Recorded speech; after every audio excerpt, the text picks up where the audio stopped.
1995, Crystal Springs, Florida.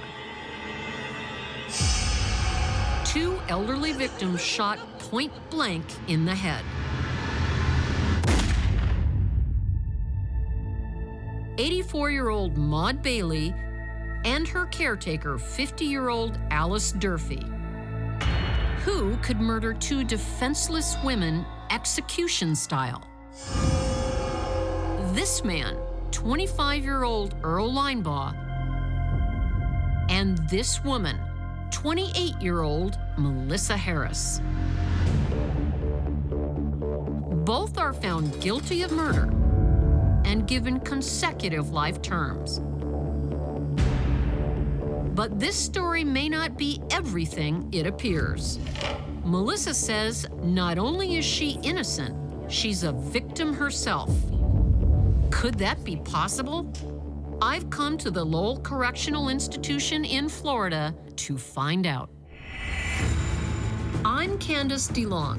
As an FBI agent, I worked on the front line for the world's most powerful law enforcement agency. I went undercover, I trailed terrorists, and I interviewed notorious killers. It's my job to understand the people who others cannot comprehend.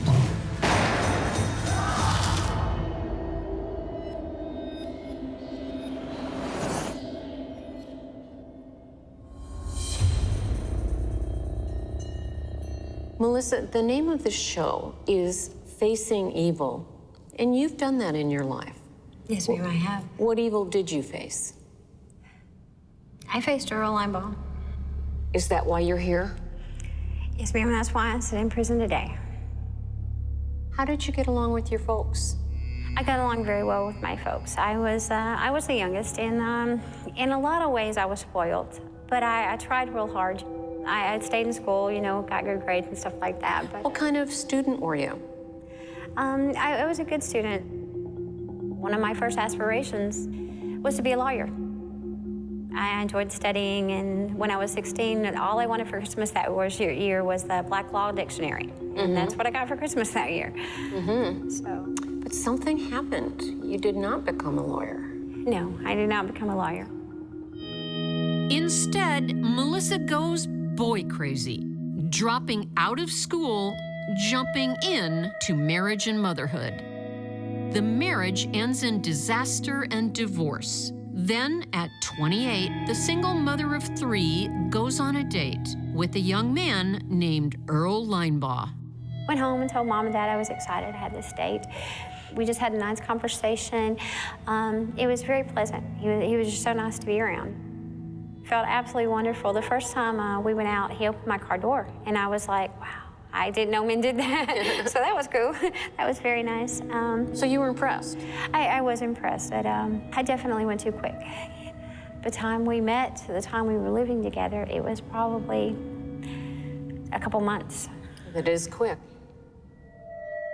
She's so impressed that when she learns that he's on parole for kidnapping and burglary, it doesn't seem to bother her.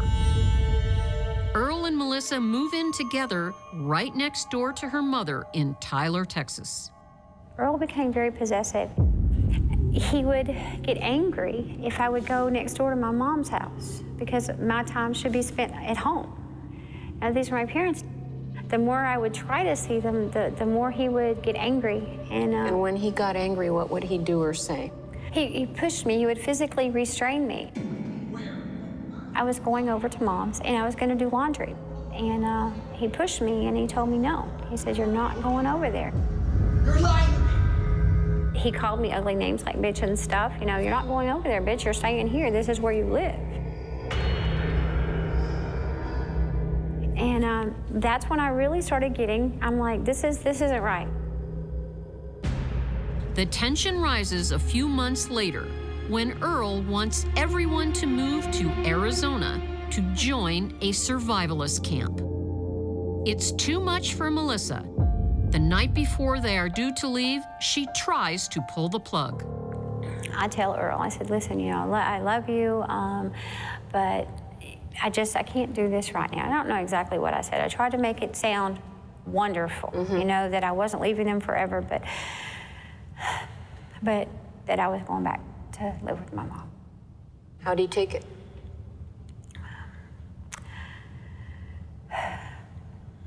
That night, Earl tied me up. Earl raped me. Had he ever been violent sexually, not sexually before? No. That was my first violent ever, like nothing. How did he tie you up? With ropes over my head. You tie your hands? My hands, like this, over my head.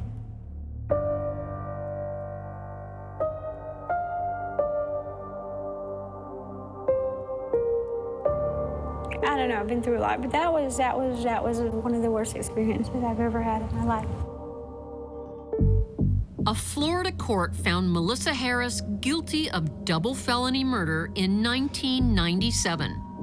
But she's blaming the crimes on her violent boyfriend, Earl Linebaugh. He's out on parole for robbery and kidnapping when he demands that Melissa and her children move to Arizona.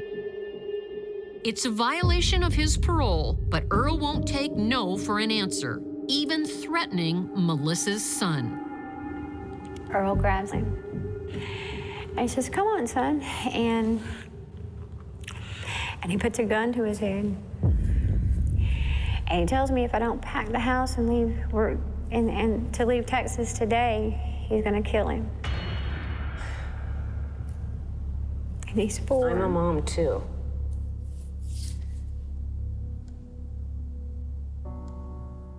He's a baby.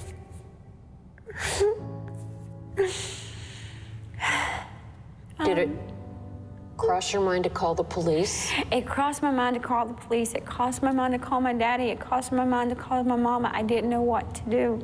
He had my son. And I don't know, there was a look in his eye that I had no doubt he was gonna kill my son. But I had no doubt that that man was a monster and he was gonna kill my son if I didn't do exactly what he said. I believe Melissa. She is genuinely reliving that moment. I don't doubt she left with Earl to protect her children. Many mothers would do the same. Earl wants the family to live in a survivalist camp, but Melissa is desperate to get her kids to safety.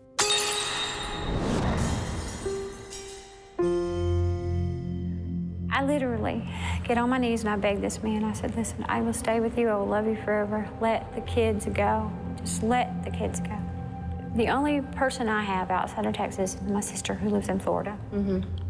I begged him. I said, "Please, let's take the kids to my sister." And did that happen? Yes.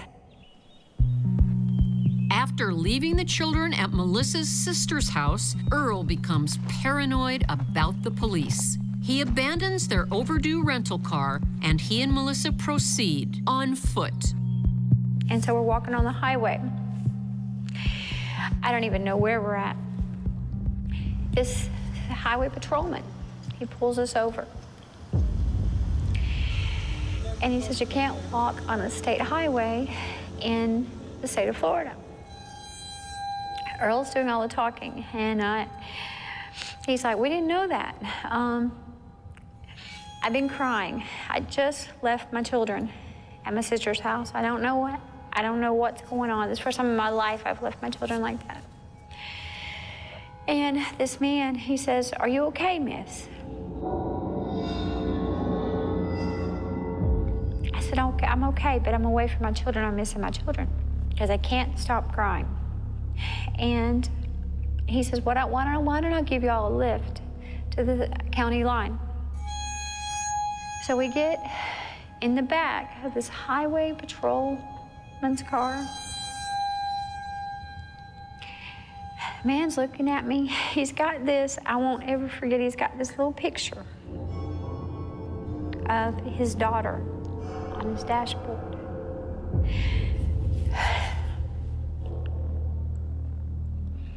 Earl's sitting beside me, and he's got a hand in his coat pocket. He's wearing a coat. What was in his pocket? A pistol. He's got it right there in his coat pocket. And the man's talking about his daughter. Earl's talking to the man. And I'm thinking, what can I do? If I say anything to this man, he's gonna run off the road. Earl's gonna shoot him. I'm just going back and forth in my head the whole time. What can I do? What can I do? How can I let this man know that he needs to stop this now? Did you consider saying to him, help? This man is abducting me and... I thought about it and was too scared to do it. At her trial, prosecutors argued Melissa's inaction showed she was with Earl willingly. But I believe she was trying to save herself and the patrolman who drops them at the state border. That was a fork in the road for Melissa. She'd just set herself on a course to disaster. Finally, we're in this residential area. And he says, we're gonna have to take somebody's car.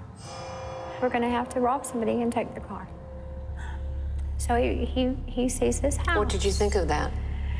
Candice, I can't even tell you. I'm thinking, rob somebody. Never done anything like that, never. I'm like, I don't want to die. And I know if I run from Earl, I'm gonna die.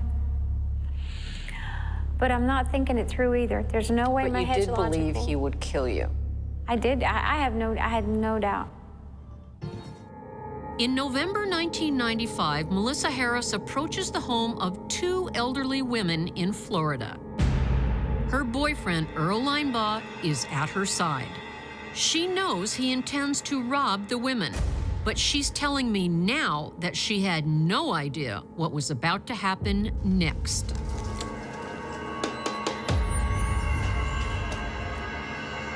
The lady answers the door, and all I remember is him slamming the door open and yelling at the lady who answered the door to get in the house, get back, get back, get back. The gun's out. Okay, so there's no doubt now he's got a gun. And these are two elderly women. There's no reason to, and he's got, so he's yelling, now he's yelling at me. Go back in the house and see what you can find. Clothes, food, whatever. What I'm supposed to do. I don't know what I'm looking for. So I walk by and he's yelling at the lady who answered the door to get on the floor. Get on the floor, get on the floor, get on the floor. I'm like, and he's telling me, just get some clothes, just get some clothes. Okay. So I go to the back of the house. I pass the lady on the floor and the lady here's in the wheelchair. And I'm going through their things, like in a dresser or something. I don't know what to take, so I'm not taking anything. He's as calm as he can be when he says, Missy, just come to the kitchen and get some food. He's like, the whole demeanor just changed. I remember opening the refrigerator.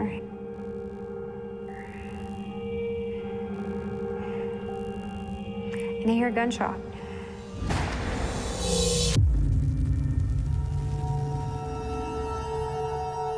One gunshot.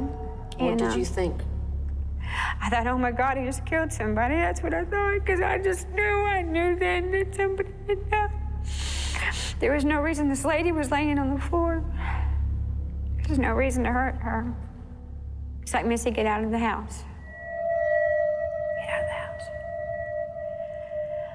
So he's screaming again. So I come this way. There's this lady here in a wheelchair. The wheelchair-bound elderly woman. And he's standing behind her with a gun to his head. A gun to her head? With a gun to her head.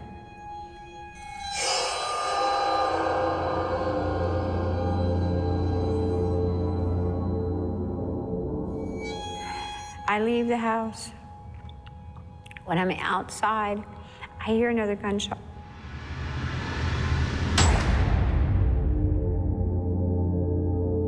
And I'm like, oh my God. And Next thing you know, he's barreling out of the house, yelling at me to get in the car, get in the car, get in the car. That is Melissa's version. There was, in fact, a third shot. Maud's body had one bullet wound, but the first victim, Alice, had two. Prosecutors maintain Melissa fired that second shot into Alice. The autopsy revealed there were a total of 3 bullets. Yes, ma'am, I know that. You know this? What do you think of that? I have no idea. When I tell you I was in shock, I mean, I don't know a better word for that. I don't know if I didn't hear it, if he fired 2 at once, you know what I'm saying, back to back, and I just heard the one, I don't know, but I just heard the 2 shots. When Melissa and Earl are stopped at the Canadian border, a .22 pistol is found in their car. Forensic reports prove it fired 1 shot into each victim. Then a second gun is discovered, hidden down the front of Melissa's underpants, and it is shown to have fired that mysterious third shot. What can't be proven is when the shot was fired or who pulled the trigger.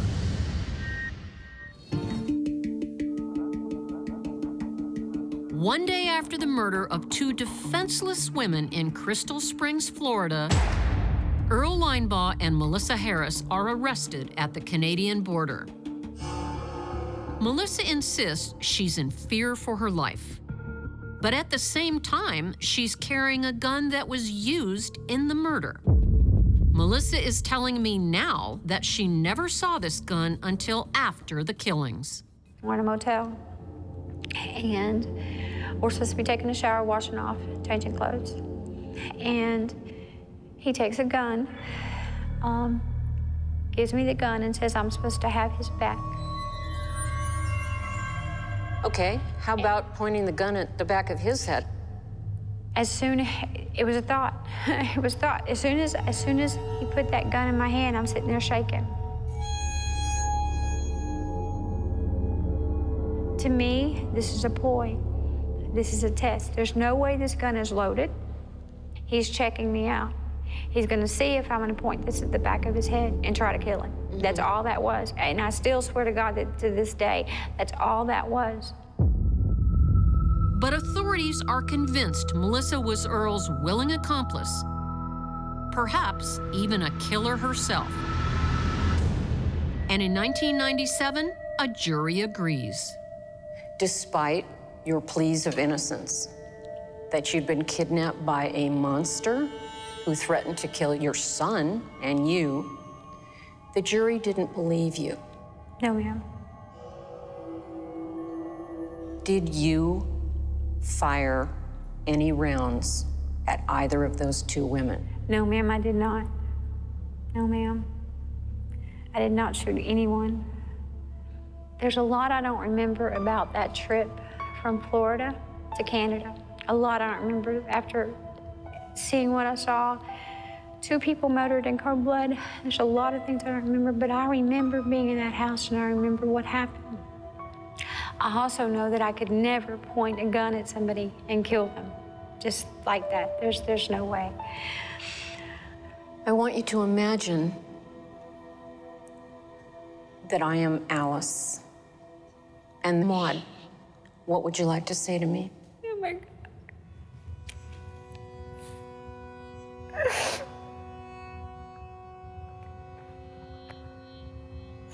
I am so sorry. If there was anything I could do to take it all back, I would.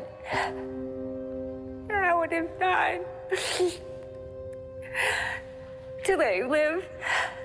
If killing me would have stopped you from dying. And I'm so sorry to you, and I'm so sorry to your family. I wish to God I could replay the whole thing. I swear to God, I didn't know you were gonna lose your life when I went into that house. And I'm so sorry.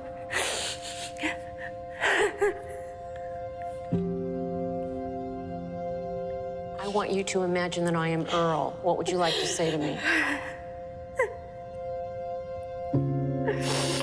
you're the personification of evil, and I hate you.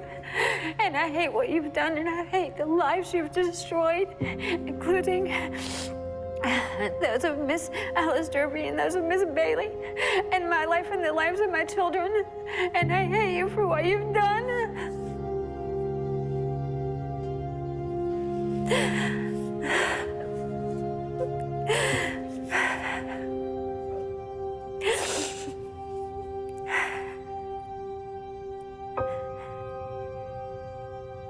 Is Melissa Harris a cold-hearted killer? Or another of Earl Linebaugh's victims? After 18 years behind bars, I think Melissa has served enough time. She was once a scared young woman caught up with a violent man who thought he could take anything he wanted. Earl took Melissa on a road trip to hell and left her there.